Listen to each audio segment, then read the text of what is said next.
Hello, my name is Chris Costantini. I will be responding to Eduardo. Um, for Eduardo's significance claim, he stated that turning away refugees will make them vulnerable to ISIS recruiters. He also stated that the United States is only taking in a few refugees, and my rebuttal to that would be, how would we know that these refugees that are coming over to the United States aren't already part of ISIS? He also said that they only have a few thousand fighters. My claim is that ISIS is threatening our national security. This is some evidence we have here. There was a message from ISIS directly to the United States. We have 71 trained soldiers in 15 different states ready at our word to attack any target we desire. Out of the 71 soldiers, 23 have signed up for missions like the Paris attack. We are increasing in number, if God wills.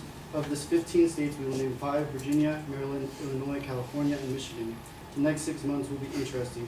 And that is a direct quote from ISIS fighters. We'll go on to my significance, expanding on my partner's significance information. I'll just show the magnitude of what ISIS is really doing.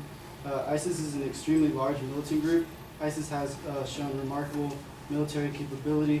A full-fledged July 21st, 2015 counterattack by Syrian government troops failed on 2 fronts to reverse ISIS's gains. Indeed, as Brett McGurk, the State Department Deputy Assistant Secretary for Iran and Iraq, stated in congressional testimony on July 23rd, ISIS is now a full-blown army. 13,000 is the number of square miles that is thought to be under Islamic State control. That is a stretch between Syria and Iraq that is roughly the size of Belgium. Other estimates suggest that Islamic State controls an area closer to 35,000 square miles, or roughly the size of Jordan, and that is according to CNN. $3 million is the estimated daily revenue of the Islamic State from its oil and gas resources alone. Fighters with the group have taken control of oil and gas fields across northern Syria and Iraq, and according to Janine Davidson of the Council of Foreign Relations, it now controls a volume of resources and territory unmatched in the history of extremist organizations. This evidence shows that ISIS is extremely powerful, but it also shows that they are ruthless. ISIS is known to be holding at least 2 Western hostages: John Cantley, a British journalist who has appeared in a number of ISIS-produced videos, and an American woman who is a 26-year-old aid worker for nation's military. According to Human Rights Minister Mohammed Shia al-Sudani, 300 is the number of Yazidi women taken as slaves by the Islamic State. Sudani said that there are still concerns that many of the victims will be moved outside of the country, which will make it extremely hard to rescue these people. Recent reports also suggest that at least 2 women were publicly stoned to death by the Islamic State, one of whom faced punishment for adultery. Moving on to my inherency, I'll start with the question of how many Syrians, Americans, and other civilians who are allies of our nation must die before the United States should intervene.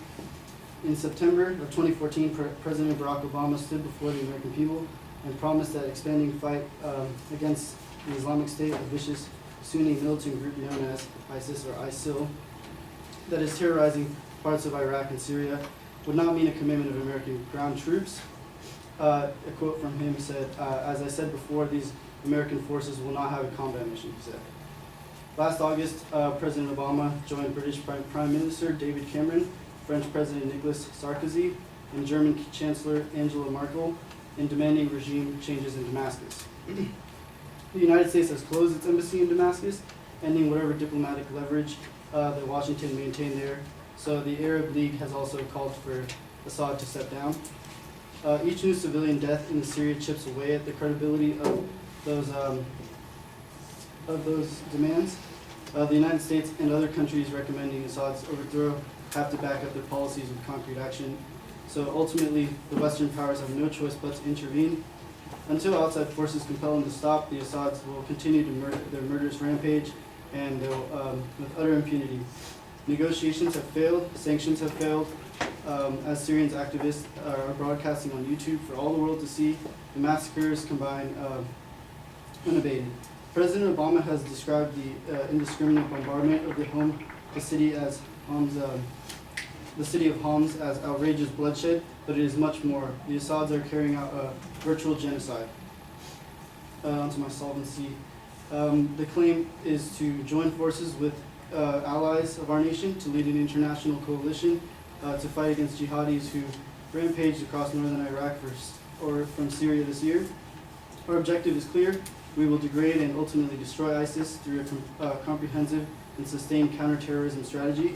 It is necessary to increase the number of ground troops rather than the amount of air support and weaponry that is supported by the U.S. The United States military must increase the amount of what typically is called boots on the ground or field soldiers because of the strategic positions of ISIS's bases. ISIS typically positions their bases near a hospital or school where there are many innocent civilians.